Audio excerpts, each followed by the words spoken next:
Well, thank you all for coming this evening. As you know, in Mahaska County we have 2 contested primaries, and that is such a rare event that almost never happens. So I want to thank all the candidates for being here and giving us an opportunity to hear from you. This is a real rare treat for those of us who are really active in politics, so thank you. So like Jean said, we're going to start with Dustin and Helena, so if you want to come on up, and then I'll ask the first question, and then I'll have to, maybe we'll give this one away in front of you.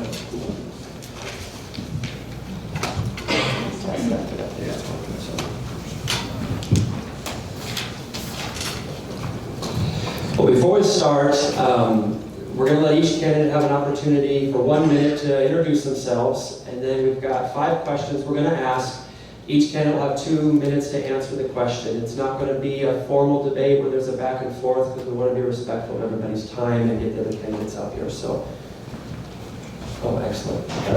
So, why don't you, Dustin, we'll give you the minute and let you start and introduce yourself to everyone. Perfect. This one, is this? Let him get back there and turn it on. All right. Oh, what's that?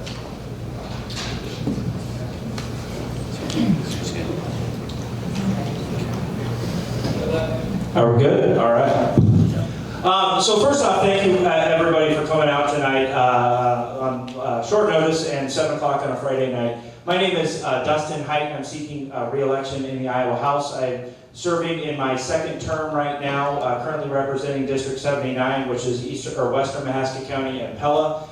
With the redistricting, as happens, things get changed up, so this new district goes from Western Mahaska County to be Eastern Mahaska County, all of Keokuk County, and a little bit of Jefferson County. Was down there the other day. That's about an hour and a half all the way down from where I live up in New Sharon, all the way down there. I'm married to my wife, Kate. We've got 2 young daughters. We live up in the city of New Sharon, lifelong resident of Mahaska County. In my day job, I'm an attorney by trade. I've been doing that for 13 years here in Oskaloosa, and prior to being in the Iowa House, I served as mayor of the city of New Sharon for 7 years. So I'm happy to be here tonight, looking forward to the questions, and thank you all for coming out. My name is Helena Hayes, and I'm also from New Sharon. And I've been married 28 years to my husband, who I'm excited that he is here attending too, and my youngest son, William, is here. I have 3 children. One of my sons is a student at William Penn, and I have a daughter who is married and lives here locally, and also, I'm excited to say, I'm a grandma. So I have 1 grandson who's almost 2 years old, so I'm very pleased with that. I am not originally from this area. I grew up in Western Iowa, and I came here to go to Central College. And married my husband. We worked off-campus jobs there, and we decided to stay here and raise our family. So I have a degree in environmental science and biology, and throughout the years I've been teaching private homeschool classes, sciences, and then also some elementary stuff. I've spent most of those years also homeschooling my 3 children. Working a lot of volunteer things, superintendent at the county fair for the poultry department, been a 4-H leader. I've been coordinator for some of the classical conversations things in Pella. I also, oh, thank you, that was a fast minute. Thank you. Okay, so we're going to, out of respect for the office, we'll let the elected officials speak first on the first question here. So, the governor has made school choice a pillar of her vision for Iowa. What is your view on school choice? Thanks, Kurt. You know, I'm all for school choice. During the 4 years that I've been in the Iowa House, we have voted to expand the charter system in the state of Iowa. We have voted to expand the STO program. For those of you who don't know, the STO program is a tax credit program that provides scholarships to low-income folks so that they can attend private schools. So I voted to expand that several times. I filed and ran the bill that removed the quote-unquote voluntary diversity plans in 5 of our districts in the state of Iowa that allowed students to open enroll to where they wanted to because they were being trapped. I think the issue that this question is probably getting at is the governor's current proposal with ESAs. And I have been very open and honest about this. I don't know that that's the right avenue for the school choice in the state of Iowa. I think the right avenue and what I have proposed is to work with the tuition and textbook tax credit and expand that. It gets us to the same place without some of the concerns. Some of the concerns that I've heard from my constituents, including parents who send their kids to private school, is what happens when these schools start to take state money and what requirements will be placed on them. And I've got several parents from private schools that send their kids there that have those concerns, and I think those are very valid concerns. And so, and I've also got the issue with, there's a lot of places where those private schools just don't exist. There's no private schools in Keokuk County. There's just not. That's just the makeup that we have in the state of Iowa. So I think there's ways that we can get there that don't have those same downsides, and that's why I supported the things that I have done that have expanded school choice in the state of Iowa, and will continue to support those. And like I said, I think, along with several of my colleagues, that looking at the textbook and tuition tax credit to expand that, possibly make that even refundable, gets us to that same point without having those same concerns. And so that's where I come down on this issue. Like I said, I think it's really about the governor's ESA proposal. And so, thank you. So I am also in favor of school choice. However, I want to clarify what that means. It means supporting ESAs. ESAs are educational savings accounts. That means that you're willing to fund the child and not the institution. And unfortunately, I don't believe that that has been one of the things that my incumbent has been supporting, and he's been very clear on that, that school choice, you have to include the ESAs, you have to include the funding in that. So please be careful when people say they're for school choice. What do they actually mean about that? And so it means that the funding follows the student and not the institution.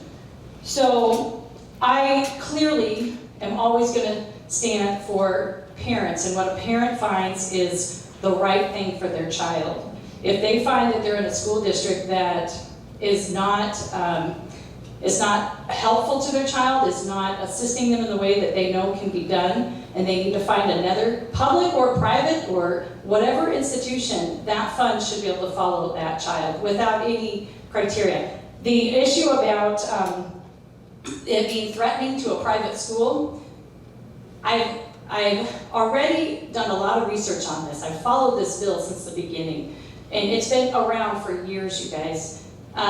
There's already Title I, Title II, and Title IV funding that goes to the private schools. They already receive government money, and it has not harmed the private institutions yet. It does not harm Oskaloosa the Christian that receives federal money already. So that is one of the criteria that I don't want to cause you to fear school funding, or school choice. So if a parent feels that that is what is necessary for their child, we know that the ESAs that the government, that Governor Reynolds is trying to do right now is only 10,000, 2% of the overall population of the state of Iowa. And Mr. Representative Hite here is, and I have to confess, he's one of the main reasons why the House is in gridlock right now, because he will not support the governor's bill. And her push right now is she wants school choice because it is the best way for parents to protect their children and give them the best opportunity possible. Thank you for your answers. For the second question, we're going to bounce back and forth, so Helena will be the first one to answer on this. During COVID, medical freedom became a rallying cry for conservatives. It's only a matter of time till another virus emerges. What are your views on medical freedom? That is such a good question, and I want to be very, very clear on this, because you guys know that one of the last things you want is to try to assume or guess what your elected representative is all about. Medical freedom is one of the things that we need to protect the most. Now, right now, you're not hearing that too much, right? COVID has kind of died down. We're all back to our normal lives, but I bet if I had to do a show of hands here, you all know that it's not over. And the House has dealt with some bills, a bill last May that they did 3 amendments to that Hite did not support, amendments to make the bill better, because right now, do you realize your students in school do not need parental consent to receive a COVID vaccination. They don't need it. Right now, a health facility can deny you if you need a transplant of some sort, if you need to draw blood, they can say, you know what, if you don't have a vaccination, we don't have to accept you. So there's a lot of issues that still need to be dealt with. They had a wonderful bill in the House that got lumped in with the tort reform and is a shell of what it was. I would love to see all health freedoms 100% protected. You should not have to get a vaccine for any reason. You should not even have to share your vaccine status with your employer. You should not have to wear a mask, and you should not be forced to require your children to take it either to go to college or to go to elementary school. So medical freedom, absolutely.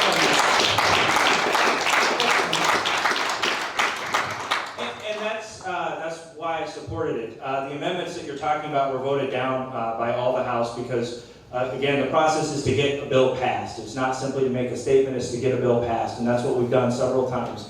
Unfortunately, the latest medical freedom bill did get lumped in with a bill that I think put a price on life, and those are two competing interests, and I could not support that by putting an artificial price on life, and that's what I viewed it as, and that's what 11 of my colleagues viewed it as, and that's why we couldn't support that. But if you want to talk about masks, I mean, when this COVID thing was new, the amendment that got your kids out of masks in school, that was my amendment. I ran the bill. I even got an ethics complaint by some parent who was not happy about that.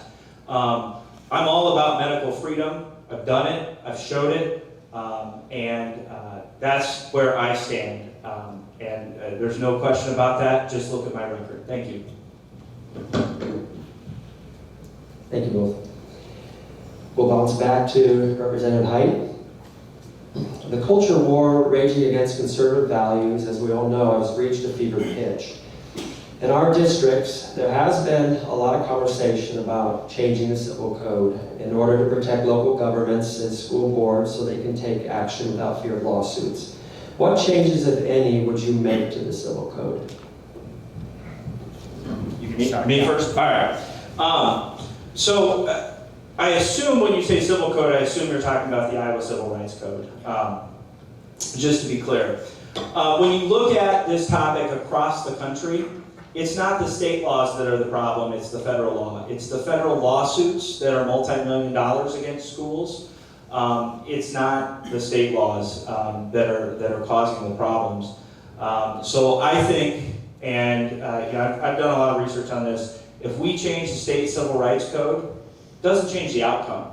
The easiest thing in the world for a politician to do is say, I support this bill, knowing that it's not going to change a doggone thing. And that's what I think changing the Iowa Civil Rights Code would do. If there are things that we need to do to protect our local officials to do what they think is right, whether it's provide immunity under state law, I'm all for that. If we need to, with the Protect Women in Sports bill that came through my committee, one of the novel concepts we had was requiring the Attorney General to defend these schools who were probably going to get sued over that bill.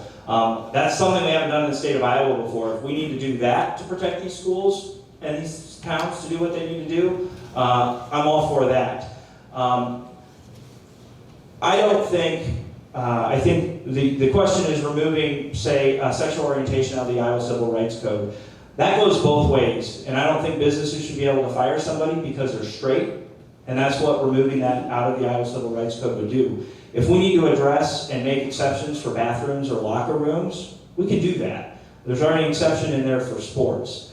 And so there are ways to go about this, and I'm happy to do that in ways that actually accomplish what you're trying to accomplish and not just be a headline piece. Well, it's not a headline piece that I have here over several thousand signatures that we presented to many legislatures in January and February and March with the Protect My Innocence group. You all know that we had an incident at the Pella Pool, 15-year-old girl went topless, and we had a meeting at the city council, it was standing room only, crowd outside.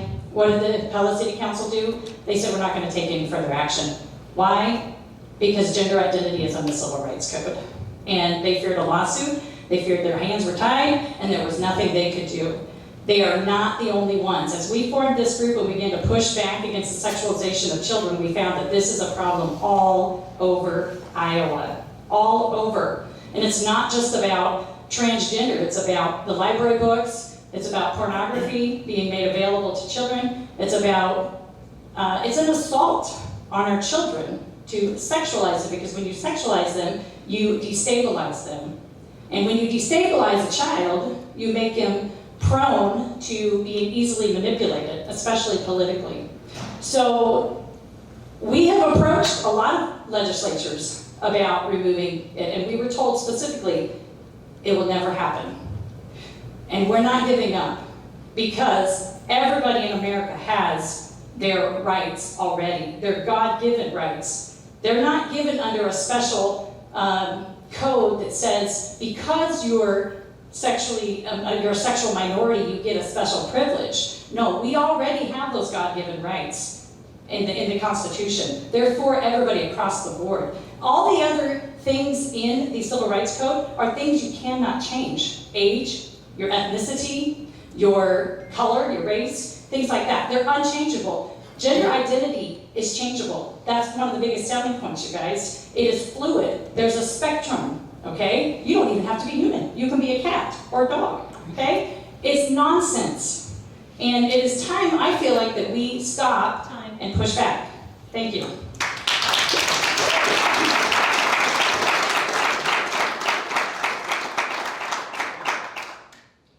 Bouncing back to Helena, another issue dominating our district, mostly, well, this is really one that pertains to Nebraska, not so much Keokuk County, but I left it in here because it's something I know that this district's really talking a lot about, and that is the issue of the carbon pipeline. So what is your view on the carbon pipeline? Okay, yes, the carbon pipeline, definitely an issue for Mahaska County. It's going to go diagonally through this county, and I've followed this issue since it came up, since it was exposed last year. I've been to every carbon pipeline meeting that's been held in this county. I've watched all the subcommittees at the state level. And what I am seeing, and I've talked to a lot of you, I've talked to a lot of people on the streets when I'm door knocking, I have not met a single landowner or a single farmer yet that supports the carbon pipeline. The carbon pipeline will take CO2 out of ethanol plants, liquefy it under extremely high pressure, put it into a pipe, run it all the way across Iowa, and stuff it into the ground in Illinois. Please realize there's no product being formed here, okay? And this is being done by private companies. Private companies are making no product, and they're going to use eminent domain to take your land to put that pipeline through there. So you tell me, as your representative, if I should be in support of that. Because we know this is a constitutional republic. Your collective voice should be carried to the Capitol. That's why I'm running, because I do not feel like it is being represented accurately for this particular county, for Keokuk, and for Jefferson. So you can draw your conclusion to that. I would say, I think it's safe that my constituents, this county, this district, is not in support of the carbon pipeline, and I would carry that voice up there to the Capitol. So I actually voted to put a one-year moratorium on the carbon pipeline because it was coming fast and it was hard, and we said, no, you're not going to do anything until we come back next year. And I think that is a very responsible way to do it. Eminent domain, I think, is a necessary evil. If we didn't have it, we wouldn't have the lights on right now because the power lines wouldn't be run. We'd be using outhouses because we wouldn't have the water lines and the sewer lines. But those are all public goods. Those all serve the broader public. And so if it's going to be using eminent domain, I think that's the big question. And as we sit right here now, what we know about it, and the whole purpose of putting that moratorium is to give us more time. The governor has formed a carbon capture task force to look at this issue. But as we stand here today, I don't see how this pipeline benefits the public good. I don't see how it benefits the state of Iowa, and so I'm not supportive of it as it sits here right now. Perhaps there are reasons that I'm missing, but that's why I voted to put a one-year moratorium on it so that we can actually take a look at those issues and then do something about it come next year. That bill is currently sitting in the Senate. I don't know the outcome of it, but that's where we're at now, and that's where I am, because I did not think that they needed to be doing it now. We needed to have time to study the issue. Thank you again for your answers. For the last question, this will bounce back to Representative Hite. Parents across the country have awakened to the threats of CRT and emotional learning. With teachers in Iowa flouting some of our state laws, what can we do or what should be done more to protect our children from harmful curriculum? Thanks, Kurt. Actually, we had a bill that we passed in the Iowa House. It was the government oversight bill. Representative Brink ran it. That required the Department of Ed to do certain things. Unfortunately, as making law happens, a shall got turned to a may in the Senate. And took some of the teeth out of that bill. So I think that we need to come back and go back with the language that the House passed last year. And this isn't the only topic where I think we have an issue. One of the big things that I worked on for the past year is teachers who sexually abuse our students. I spent all year working on that, and we passed a bill bipartisanly off the Iowa House floor, unanimously off the Iowa House floor. And the biggest issue I had with that bill was the Board of Educational Examiners. That's the group that licensed teachers. And in that particular topic, we even had to listen to them tell us how they helped teachers who had, as they said, crossed the line, I'll tell you, had a sexual relationship with a student, get their license back.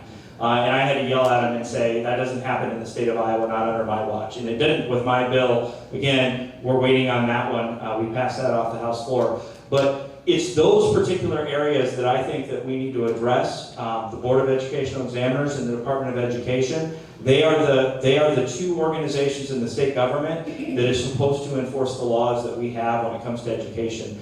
And so if we need to look at changing the makeup of those boards, I'm open to that. I actually had that in my bill. I took it out because I told them this is a warning shot. My bill is a warning shot. Fix it or I'm coming back next year. So that's what I think we can do. Those are appointed by the governor. So I've had brief conversations with her office about what would she like to see those makeups change. But that's what I think we can do and what we should do. One of the things I would like to be sure as a representative is that there's a lot of transparency, because I've been lied to, and so have you guys. One of the things I'd like you to know is that not everybody here has supported the bathroom bill. The bathroom bill was about keeping boys out of girls' bathrooms, okay? And I'm pretty sure you voted against that because it sounded hateful. No? Okay. I just want to make sure that everybody understands your positions, because a lot of times we all know that politicians can skirt around the issues. CRT, critical race theory. What that means is that basically it means a weaponization of whiteness. It means that you guys all are intrinsically racist because you are white. And this is being taught and infiltrating a lot of the curriculum in the schools. Oskaloosa has Wit and Wisdom right now, where they have a review of that. They accepted that. They had to go through that curriculum, and they literally, the teachers told me, they took white pieces of paper and they glued them to certain parts of the pages so that the kids wouldn't read them. So they're doing some effort, right, to protect them. They had to take out the module on injustice, and they had to not read some of the particular reading books. The problem with that is CRT is infused into the entire curriculum. Governor Reynolds outlawed the teaching of CRT last year. You've probably seen the videos where they are subverting the parental rights by still teaching that, calling it something else. You guys seen those videos online? If you haven't, please look them up. 5 teachers in the Des Moines area that are discussing ways to get around that very law. I want you to know that CRT and gender identity and transgenderism go hand in hand. Okay, it's the idea that parental rights, you don't have parental rights because as a white woman, okay, this is Marxism here, I enforce upon my child race and gender roles. That's CRT. That's the conclusion of the questions, so thank you. I know those were tough questions, and the point of the questions were I knew some of you had different opinions, so I really wanted to draw that out because if we're coming tonight, we really want to hear the different perspectives. So thank you both, I really appreciate that. And I'm sure everyone here does as well. So we're going to wrap up. We'll bounce back to Helena. You'll have 5 minutes to wrap up, and then you'll follow in with that. Thank you. Ooh, 5 minutes, okay. So, in conclusion, what are the most important things I want you to know? I'm running because I have seen what it looks like for voices to fall on deaf ears. I've experienced it. I see a lot of my committee, my Protect My Innocence committee, are here tonight. They've worked tirelessly researching, contacting people, going to the Capitol, all during this General Assembly. We have some major issues. And one of the things I've noticed is a lot of the legislatures do not want to address, especially the gender minority things, the gender identity, the transgenderism, the LGBT, the CRT, a lot of acronyms there, huh? But it's dangerous ground because there's a powerful lobby against it, okay? It's dangerous for your political career, and unfortunately, what it's most dangerous for is for our children's future. And this is where we get to speak about what is important to us, and if it matters to you that your children are protected, how we're going to get that done, there are lots of ways we can get that done, okay? School choice is one of them, because if there's gender identity being taught in a public school, and that parent wants to pull them out, by golly, that's one of the means. And I will never come between a parent and their child and what they deem is best for them.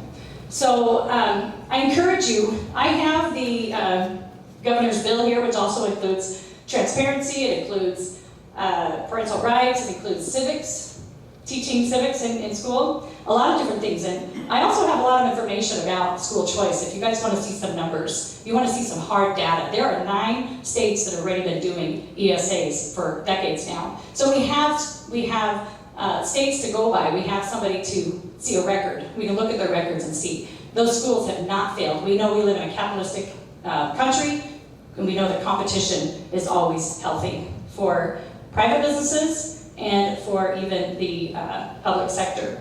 So I encourage you guys to stay afterwards. I'd love to hear your questions. I want to hear your concerns, what you guys are worried about when it comes to issues. What are the issues that you're concerned about? And I've been doing a lot of door knocking, and I've been hearing a lot of them. And they've been very repetitive. They've been about the same thing. And I do want to encourage you real quick. A lot of people have been worried about the federal stuff.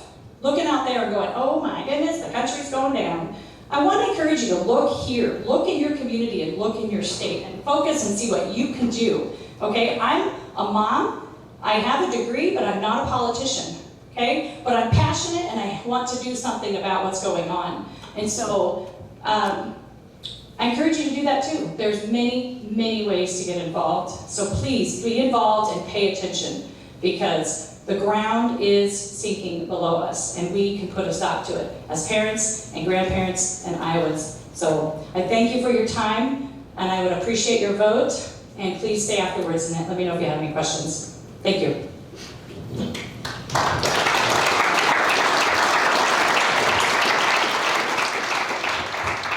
I want to thank everybody again for coming out on a Friday night. I know this is not always an ideal time, but it's extremely important. This process is extremely important. Who represents you in the future is extremely important. One of the things about being an incumbent is you have a record. You have a voting record that people can look at and can say, this is the guy that voted to lower my taxes. This is the guy that voted to support the transparency in our schools so that parents know what's going on. This is the guy that ran and voted for the property tax reform bill several years ago. All of those things, what we talked about tonight is important, but all of those are important in the state of Iowa. We have in this state a worker shortage because we have people that are leaving the state of Iowa, and we need to be competitive. Because if we don't have workers, we don't have people that work our hospitals, we don't have police officers, we don't have those folks, we're in a world of hurt. And so the things that happen in the Capitol are extremely important.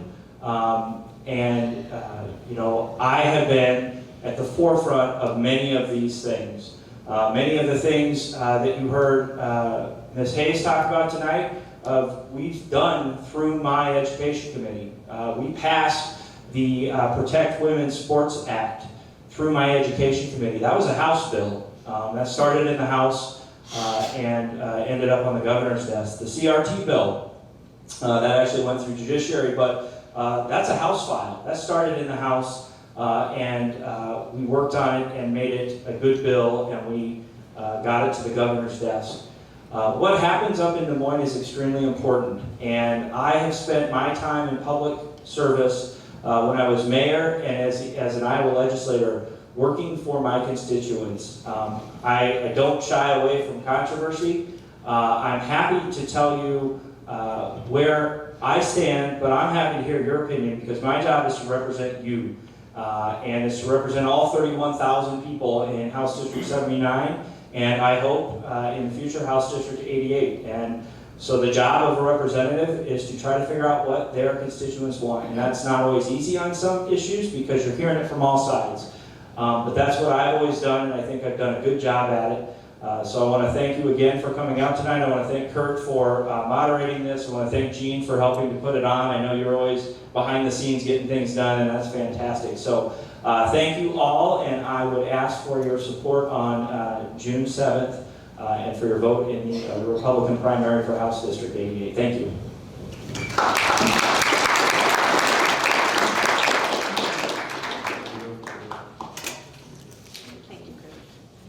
I want to thank you both for being here. Like I mentioned earlier, some of the issues are quite controversial, and I really wanted to focus on those. We didn't have a lot of time because I know there's different visions for where our future, where that can go. So I want to thank you both. I know they weren't easy questions to answer. They were kind of designed hard on purpose.